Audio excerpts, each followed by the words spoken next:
talk about this, you're going to disagree with it, and I don't really care because, well, you'll find out why. So there is a ton of talk about CTE, and then recently it was all over the news because some former NFL player, went on a murder spree, and obviously it was his CTE that caused it. There's just one little problem with this whole thing, and you guys can go ahead and look this up yourself. There are literally papers that say CTE isn't real, and there is a huge, massive body of evidence that CTE is not a separate pathology from Alzheimer's. It's basically the same thing. And what's interesting is that you would think boxers would have CTE, but they don't. You'd think MMA fighters, but they don't. Why is that? Well, I'm going to tell you why, but let's start off with the fact that apparently boxers don't suffer from all the symptoms that NFL players suffer from. They don't have issues with depression and, suicidality and all these things like that. Well, that's interesting. You would think that that would be a problem for boxers since CTE causes those things. Those things don't occur in Alzheimer's patients either, though. Alzheimer's patients don't go on murdering sprees. And they don't suffer from all these depressive things or self-harm or anything like that, like NFL players do. Oh, well, that's weird. You would think that it would be the same. Now, don't get me wrong. Boxers do suffer from dementia. That is a real thing, and they definitely have memory problems, and they have headaches, and there's plenty of other symptoms that come along with getting punched in the head, but yet they are very different from NFL football players. That's something that should catch your attention. So people who get punched in the head on a daily basis don't develop the same symptoms as people who take a blow to the head once in a while, and that should probably wake you up a little bit. That should make you question what the hell's going on there. It should also make you question what the hell's going on when a whole bunch of neurosurgeons tell you that they can't tell the difference between an Alzheimer's brain and a CTE brain whenever they cut the brains open. This is autopsies. The brains look identical. The only difference is that, well, this guy used to play football, so therefore it's CTE. That's like me telling you that the bone fracture in your arm isn't a fracture because, well, you broke it punching a wall, and this other guy broke it when he fell down the stairs. So therefore, this one over here is a chronic traumatic, fracture versus like a regular fracture or something. Like, it just doesn't even make any sense. Like, how you broke the bone doesn't matter. No one gives a shit how you broke the bone. A fracture is a fracture. It's like you tore your ACL changing directions versus you tore your ACL from contact. The ACL tear is still an ACL tear. So, what's going on? Unpopular opinion, and I don't care. And if you want, you can share this opinion, because it is mine. I'm pretty sure no one else is saying this other than me, so I take full responsibility and full credit for having said this.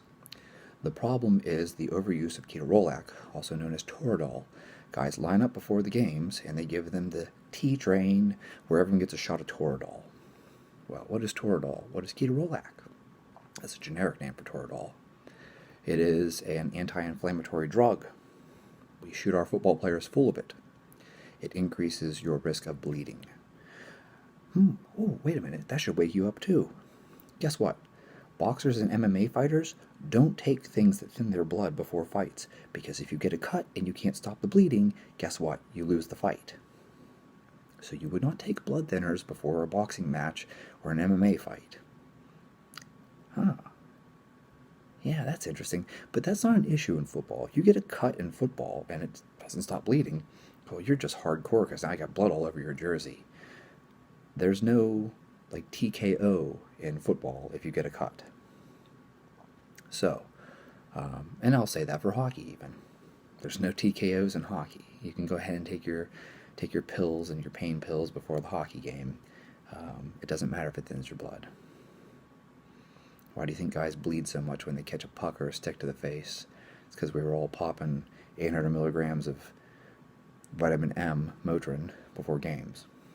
So, and I've never denied that. I've always been very vocal about the fact that the overuse of pain medication at the high levels of hockey is a very serious issue. Well, similarly, this happens in football. So, let's see here. You're going to take something that thins your blood and then you're going to go bang your head. Do you think maybe that causes hemorrhaging and microhemorrhaging in your brain? Boxers don't take blood thinners. In fact, I was advised to not take things like Advil or aspirin before fights, even before training. Intelligent coaches told us, don't take aspirin, don't take ibuprofen, because it'll thin your blood.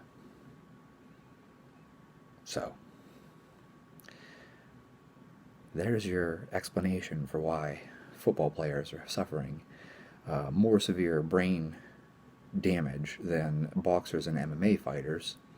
It's because of the overuse of NSAIDs, specifically Toradol, lining up for the T train, which is thinning their blood, which makes them more prone to having hemorrhages and microhemorrhages in their brains.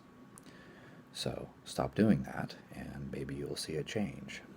Now, don't get me wrong, we can get into really nitty-gritty stuff here about like ApoE4 variants and all these other things like that, but really at the end of the day, the most obvious thing that's an issue is the overuse of Toradol.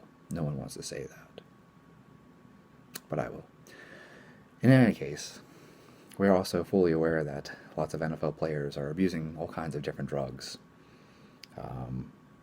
Like, we're aware of plenty of pro athletes who are abusing cocaine, other fun recreational drugs along with everything else. People know this full well. There's a real problem in the MLB with people using things like adrofenol, modafinil, armodafinil, dextromethamphetamine. Yeah, you think pro hockey players and pro football players aren't using those too?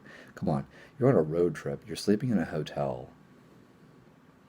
Yeah, the overuse of amphetamines and amphetamines is a major issue, so let's throw that in there as well, especially like when you're playing 2 and 3 games a week on the road.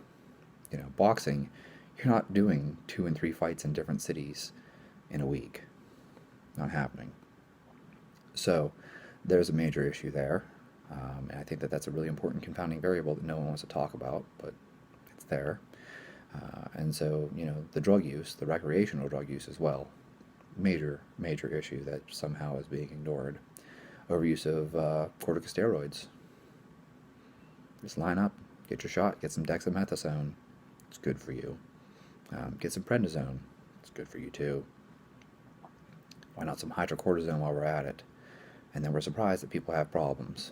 So, I could go on probably for hours discussing all the different stupid things that we do as athletes and the stupid things we do to athletes, but very quickly you can kind of see how this is starting to make sense and why this might actually be causing people to develop Alzheimer's like at a little faster rate than they should.